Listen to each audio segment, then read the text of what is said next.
साथियों, जय हिंद, जय भारत। मैं मदन लाल आज़ाद, संस्थापक संयोजक ठगी पीड़ित जमाकर्ता परिवार और all India bike board taxi union, आज दिनांक 27 जून 2023 को आपके समक्ष प्रस्तुत हूँ मध्य प्रदेश के श्योपुर डिस्ट्रिक्ट से। और मेरे साथ हैं हमारे मध्य प्रदेश के तपजप के उपाध्यक्ष भाई महावीर शर्मा जी। जय हिंद सर। उनका पुत्र हरिओम शर्मा। और और इधर बैठे हैं हमारे श्योपुर के जिला अध्यक्ष आदरणीय बीरम देव जी, हमारे जिला के कोषाध्यक्ष भाई इकबाल साहब, हमारे प्रदेश के महासचिव एडवोकेट भोला सिंह जी और भूपेंद्र सिंह कुशवाहा जी, और पंडित जी स्नान कर रहे हैं हमारे आदरणीय अशोक मुदगल साहब, राष्ट्रीय महामंत्री प्रभारी मध्य प्रदेश और राजस्थान। तो दोस्तों, सबसे पहले तो मैं आपसे हमेशा की तरह यही कहूँगा कि आप सब हमारे YouTube चैनल युगांतर न्यूज़ को ज़्यादा से ज़्यादा सब्सक्राइब करें, लाइक करें, कमेंट करें, शेयर करें, ताकि हमारा जो 31 जुलाई का शहीद आजम ऊधम सिंह जी के शहादत दिवस पर रामलीला मैदान में विशाल कार्यक्रम है, वो ज़्यादा से ज़्यादा सफल हो सके, ज़्यादा से ज़्यादा संख्या बल वहाँ उपलब्ध हो सके। तो ये संख्या बल तभी बढ़ेगा हमारा जब एक तो हमारा मिशन भुगतान भारत यात्रा कार्यक्रम तेज़ी से फैले, दूसरा हमारे सोशल मीडिया पर भी ज़्यादा से ज़्यादा फॉलोवर हों, सब्सक्राइबर हों और समर्थक हों। तो इस काम को आप तमाम साथी ज़रूर कर लें। जिन भी साथियों ने अभी तक हमारे YouTube चैनल को सब्सक्राइब नहीं किया है वो इसे सब्सक्राइब ज़रूर कर लें। तो दोस्तों, जैसा कि आपको सबको पता है कि मिशन भुगतान भारत यात्रा कार्यक्रम के अंतर्गत आज हम मध्य प्रदेश के श्योपुर में आए हुए हैं। कल सवाई माधोपुर में हमारा कार्यक्रम था, बड़ा शानदार कार्यक्रम रहा सवाई माधोपुर का। और वहाँ के ADM साहब ने जब हमारा ज्ञापन लिया, उनसे चर्चा हुई, तो उन्होंने कहा कि जी बिल्कुल, ये बिल्कुल जायज़ बात है कि तमाम ठगी पीड़ितों के भुगतान के आवेदन तहसील स्तर पर लिए जाएं। मैं इस संदर्भ में अपने कलेक्टर साहब से बात करूंगा और कलेक्टर साहब के माध्यम से हम CM साहब से भी अपना ज्ञापन भेजेंगे, उनको अपनी रिपोर्ट बना करके भेजेंगे कि राजस्थान में भी अन्य राज्यों की तरह भुगतान के काउंटर तहसील स्तर पर खोले जाएं और सभी ठग कंपनीज और ठग क्रेडिट कोऑपरेटिव सोसाइटीज़ के आवेदन यहाँ भी लिए जाएं, सबका भुगतान सुनिश्चित हो। तो एक बड़ी बात थी दोस्तों, राजस्थान में चूँकि एक चित्तौड़ के अलावा कहीं भी भुगतान के आवेदन लिए नहीं जा रहे हैं, ऑनलाइन सिस्टम बनाया हुआ है, बड़ा मतलब दोषपूर्ण सिस्टम है वहाँ का। तो एक अच्छी शुरुआत कल सवाई माधोपुर से हुई है। और आज जिस स्थान पर हम बैठे हुए हैं श्योपुर मध्य प्रदेश, ये तो साहब ऐतिहासिक जगह है। अभी थोड़ी देर पहले मैंने यहाँ का एक वो लगाया है छोटा सा वीडियो, आप देखेंगे तो पूरे देश भर में शायद कहीं भी इस तरह की तैयारियाँ हमें देखने को नहीं मिल रही हैं जैसी श्योपुर में मिल रही हैं। कि यहाँ इन्होंने सैकड़ों की तादाद में तो अपने बैनर पोस्टर बनवाए हुए हैं, तख्तियाँ बनवाई हुई हैं प्लास्टिक की, वो भी कि वो ख़राब ही नहीं होंगी, चलती रहेंगी, देश भर में सारी जगह काम आएंगी। तो श्योपुर में जो मिशन भुगतान भारत यात्रा कार्यक्रम के आगमन से पूर्व तैयारी देखने को मिली हैं वो अद्वितीय हैं, ऐतिहासिक हैं।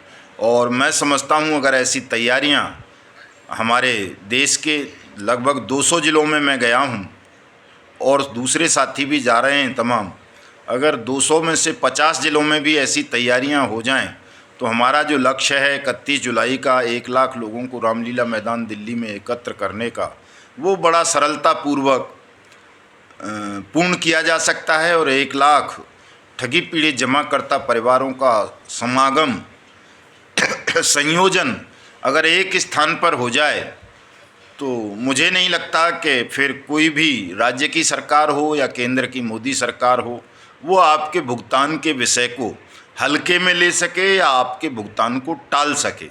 जिस दिन आप 1 लाख साथी एक जगह पर इकट्ठे हो जाएंगे, उस दिन आपका भुगतान सुनिश्चित हो जाएगा, ये तय है दोस्तों। चूँकि ये लोकतंत्र है और लोकतंत्र में जनमत से फैसले होते हैं, जनमत से सरकारें बनती हैं, जनमत से सरकारें बिगड़ती हैं। कानून तो बनते रहते हैं, हालांकि कानून बनाया है अनियमित जमा योजनाएं पाबंदी कानून 2019, जिसमें आप सबके भुगतान की गारंटी प्रदान की गई है। लेकिन दोस्तों, कानून तो बनते बिगड़ते रहते हैं, कानून से कोई बहुत ज़्यादा फर्क किसी की ज़िंदगी पर नहीं पड़ा करता है।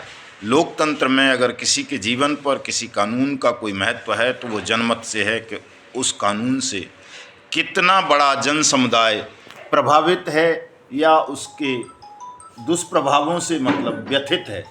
कि ये अनियमित जमा योजनाएं पाबंदी कानून जो देश के 42 करोड़ ठगी पीड़ित जमाकर्ता परिवारों को राहत देने के लिए बनाया गया है, उनके भुगतान की गारंटी इस कानून में दी गई है।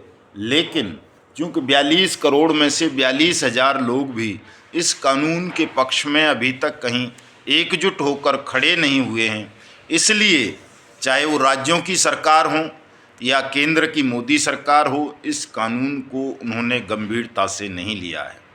अगर आप सब चाहते हैं कि आप सबका जल्दी से जल्दी भुगतान हो, तमाम ठगों को दंड मिले, तो फिर ये ज़रूरी बन जाता है कि हम सब साथी एकजुट हों, संगठित हों और अपनी पीड़ा को सामूहिक स्वर देकर सरकार को चेतावनी दें कि यदि उसने इस कानून की अनुपालना सुनिश्चित नहीं की, सबका भुगतान नहीं किया, तो आप सरकार की खिलाफत करेंगे, सरकार का विरोध करेंगे, सरकार का प्रतिकार करेंगे।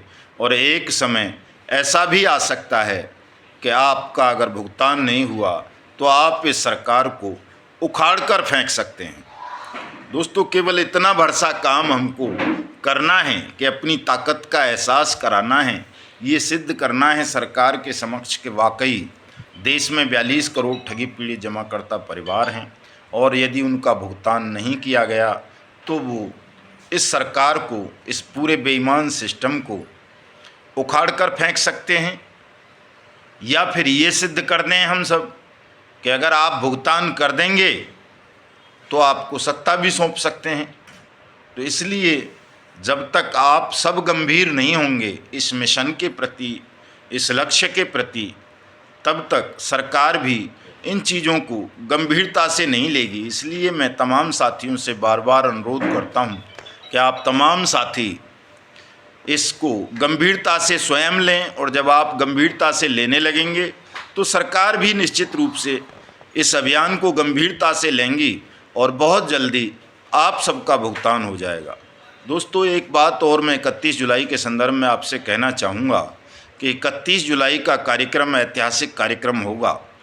शहीद आजम ऊधम सिंह जी की शहादत दिवस पर इस कार्यक्रम को रखने के पीछे जो हमारा लक्ष्य है वो ये है दोस्तों कि मैं ये चाहता हूँ कि कल मान लो मैं ना रहूँ या कोई और भी ना रहे, अकेले ही रह जाओ, आप कहीं अकेले ही फंस जाओ, कोई ठगी पीड़ित अकेला ही हो या हमारा एजेंट साथी, तो उसका भी भुगतान हो।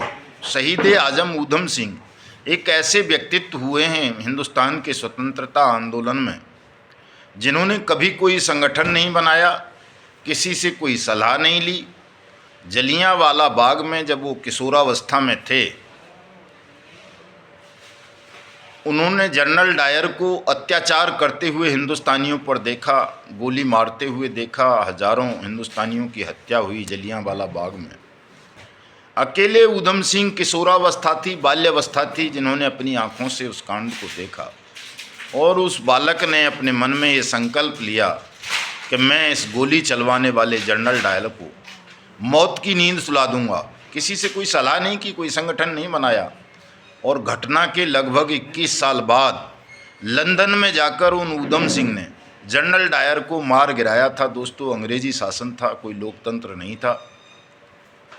तो लक्ष्य के प्रति जो समर्पण, जो निष्ठा, जो अडिगता ऊधम सिंह में देखी मैंने, वो मुझे किसी और में नहीं लगी। बाकियों ने तो अंग्रेज़ों को भगाने के लिए किसी ने संगठन बनाए, किसी ने पॉलिटिकल पार्टी बनाई, किसी ने कुछ किया, किसी ने कुछ किया, लेकिन ऊधम सिंह ने अकेले ही अपने लक्ष्य को प्राप्त कर लिया और जनरल डायर को लंदन में जाकर के मार दिया था। ऐसा ही मैं भी सोचता हूँ कि कोई संगठन अगर ना रहे, हमारे पास कोई कानून ना हो, कुछ ना हो, तो भी हमारा ठगी पीड़ित परिवार का साथी अपने मन में ऊधम सिंह की तरह संकल्पवान बने, दृढ़ प्रतिज्ञा ले कि मुझे अपना भुगतान प्राप्त करना है। और जब आप ऐसी प्रतिज्ञा कर लेंगे, ऐसा संकल्प ले लेंगे, तो जिस तरह से ऊधम सिंह ने अपने बहुत कठिन लक्ष्य था वो तो उनका, उसको प्राप्त कर लिया था, उसी तरह से हम अपने सरल लक्ष्य को प्राप्त कर लेंगे, अपना भुगतान ले लेंगे। चूँकि आपके पास कानून है, आपके पास लोकतंत्र है, और सोने पर सुहागा ये है कि आज हिंदुस्तान का सबसे बड़ा संगठन भी आपके पास है, ठगी पीड़ित जमाकर्ता परिवार तप जब। तो जब इतनी सारी चीज़ें आपके पास हैं, उसके बावजूद आप भुगतान नहीं ले पा रहे हो, तो कहीं ना कहीं आपकी इच्छा शक्ति की कमी है।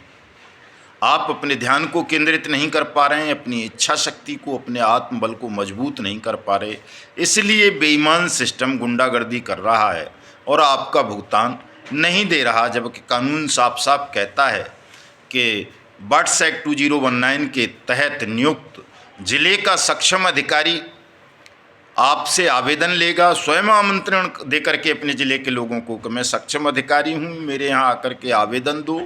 आपके आवेदन पर प्रोसीडिंग करेगा और 180 दिन में आपकी जमा राशि का 2 से 3 गुना पैसा वापस करेगा। ये उसकी ड्यूटी है, अनिवार्य ड्यूटी है। लेकिन कोई भी सक्षम अधिकारी इसको गंभीरता से नहीं ले रहा है।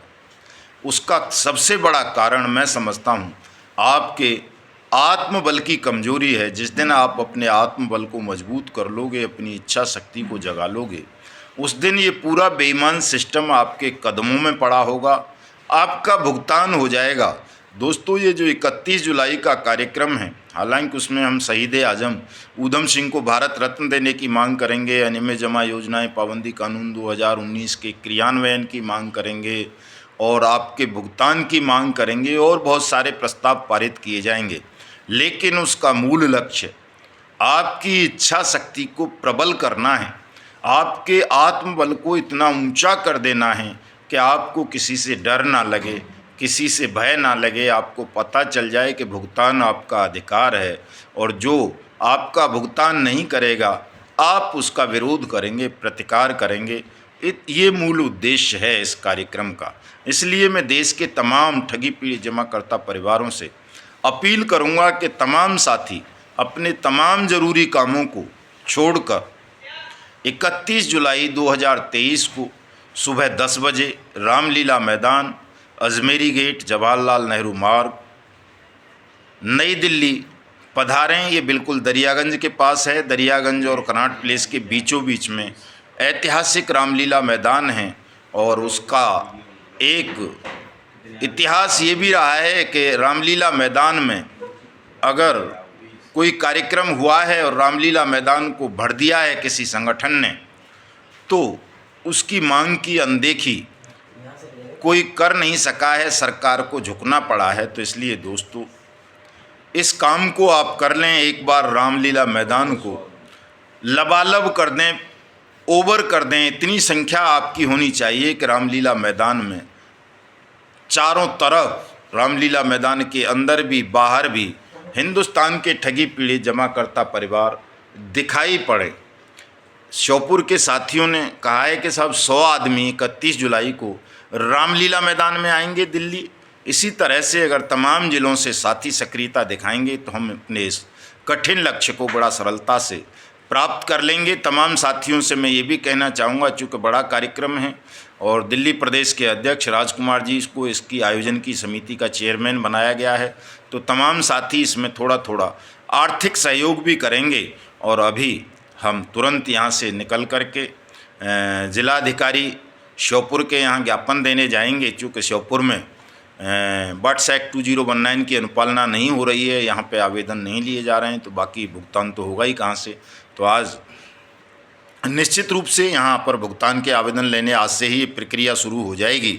और पहले पार्क में जनसभा होनी है ना सर, हजारेश्वर पार्क में पहले जनसभा होगी 11 बजे से, और लगभग 12 साढ़े 12 बजे तक हम जिला कलेक्टर साहब के पास ज्ञापन देने पहुंच जाएंगे।